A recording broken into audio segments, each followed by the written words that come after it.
What's going on, guys? I'm on Double Team. I'm here with a Lightsworn Rulers deck. Um, this is the new deck I made. The main deck is done, but the extra deck is not. So I'm gonna share the extra deck, but this is really for the main deck. So this is almost like my second draft as I changed some things. And I'll explain some things about the deck. So first, 3 Judgment Dragon. You have to play it. This is probably one of the best boss monsters in the game. 1 Diablos. I used to run it at 2. I started at 3, changed to 2, and now it's at 1. I just don't like it in my hand. It's really good with if you can remove from Eclipse, but you really want to remove your JDs, and it's good to bait out back row, but in your hand, it's just I find it more dead. I run 3 rulers: Tidal, Blaster, and Tempest. This is really personal preference. I mean, you can do the Tidal Redox. I try Redox. To me, I rather have big beaters. And I guess you use Redox because you can, for your sides, like Maxi, but, it's really just personal preference. I want 1 Black Dragon Cold Serpent. I didn't run this until T-Rod told me about it, that it's really good. This card helps you get out of the early game state. With this deck, it's really bad at getting out of early game state. Like, it's horrendous. This card helps you get out of it because you can make rank 4s or synchros just to help yourself.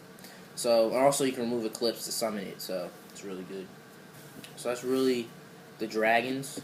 For the Lightsworns, we run through Lumina, pretty standard. You have to run Lumina. It's probably the best Lightsworn besides 2 Raiden. This card is probably the best card that came out for this deck. It's a tuner. It's level 4. You mill 4. It's just amazing. And then you can go Black Rose plays with this, with Lumina and Raiden. It's just really good. And it's a 1700 beater that can go to a 1900 beater, which is even better. 2 Lila, had it at 1. Now, this is also just another way to bait back row. I never really get Lila off, but, you gotta run it. And then we run the names. These aren't just names. These are they're good cards, too. Jen gets over Thunder King. Garoth gives you draw power. Aaron gets over the hands and Gear Giz. Minerva's another mill, and it's a 3-star tuner. So, another good. Those are the Lightsworns, really good cards, just in general. I'm probably gonna hollow this deck out when I get the rest of the extra deck stuff, but for now, I'm just showing you the deck. So, 1 Honest. Like I said, I wasn't running Honest, and I see why a lot of people weren't running Honest because it's just too slow. But like I said, this deck really has a tough time getting out of early game state. Once you get out of early game state, this deck is almost unbeatable. It's just at a point where it's just, even if you mill bad, it's just you mill your whole deck so much that it's just too much for your opponent to handle. But I'm running Honest now just to get out of early game state. It's another name for Diablos, and it's just a good card. But I see why it's personal preference to me. I see why people don't run it because it kind of just doesn't work with the lights ones as well, surprisingly, because they're all light. So, 1 Honest. 3 Eclipse. This card is just what makes the deck what it is. Gets your JDs out the way, so it won't be touched. This card is dead in your hand, but it's level 4, so you can just summon it, overlay with it. Also, there's another card, another personal preference, but you gotta get this card engraved. Too good. 3 Curry Bandit. Now, I know a lot of Lightsworn players run this at 2, but the fact that you can first turn summon this, tribute it, then mill, it's just too good. Now, usually I side out 1 for game 2, but say if I lose a die roll, still want to run this at 3 because now, since I have cards that I can get out the early game state, I can summon this, tribute it off. Even if I go second, summon this, tribute it off, and then I'll show you my back row near the end, but I can summon this, tribute off, and I'll still be fine. So, 3 Curry Bandit, 2 Necrogon, like I said, also helps get out. Just in general is good. You can run Rainbow. Just thinking about running 1 Rainbow, 1 Necro, or 3 Necro, but right now I just have 2. Have it at 2, but it's good. It saves your monsters too. Next, we run 2 Soul Charge. I used to run this at 3, but I see it so much with Curry Bandit, and you can really only play this once or twice per duel because you are losing a lot of life points. 1, if you can't get out early game state, like I said, you're going to lose life points by taking damage. 2, playing Michael or JD, you're going to lose life points. And 3, Soul Charge, and then you skip your own battle phase. So, But this card is really good. It really helps this deck a lot because you can go Lumen on Michael. They're gonna get rid of your field. You can just Soul Charge, but it's just another way. It helps bait out back row, so you can just drop JD. Just want a regular 1 charge, 3 soul recharge, just standard. That's the spells. It's really simple. 3 Needle Bug Nest. This card, man, I see why I got hit in the OCG. It's just really good. It can be bad at times, but I run this card because I want to speed the deck up as fast as I can. That's really the point. I know some people run at 2. I know the Euro player who came second place run at 2, but I just like it at 3. It just speeds the deck so much.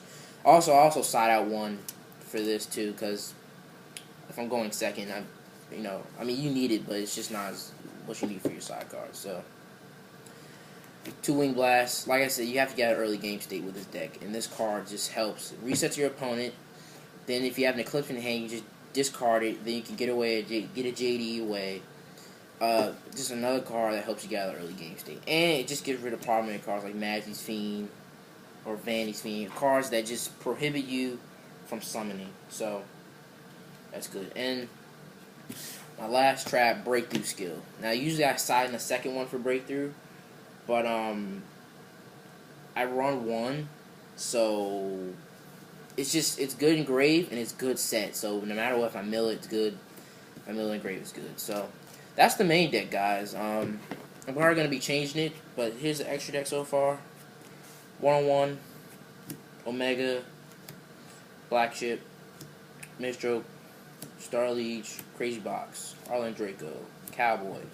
These cards are probably going to be mixed and matched. This isn't my official extra deck because, like I said, I don't have Black Rose, no Big Eye, no Dragon Sack, but those are coming. Master Blades. This card's good. It's probably going to get switched for a Dragon Sack. One thing I could do, if I really need to get a card off board, say if I Breakthrough Engrave, you activate Breakthrough, target him, detach, it'll negate Breakthrough, and then you can pop 1 card opponent controls. If you really need to do that. So, usually you don't have to, but if you have to, this is really, I mean, that's the only card that really do that. It's just something cool. Lava Chain and Levier are my last Xyz. Lava Chain gets stuff in great. This is definitely going to stay, and so is Levier. It just promotes big plays with its combo-based deck. I really wanted to make a combo-based deck, and with this deck I thought I could do that.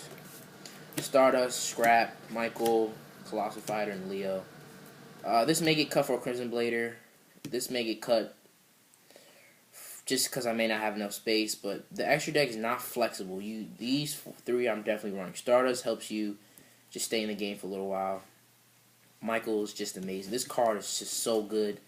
Not only it's a name, pay 1,000, remove any prominent cards, and when it's sent to the graveyard, you can put Lightsworns back in your deck and then gain 300. So, say you do have your 4 for JD, and say you're a little bit low on life points, you put the ones that you really don't need, and since Michael's a name, you can just put as many as you can so you're down to 3. Since Michael's name will be 4, and then you just gain 300 for each. Just a really good card. So, like I said, that's my Lightsworn deck. The only problem, like I said, with this deck is just getting out of the early game state. That's why I run these. That's really the only problem with the deck.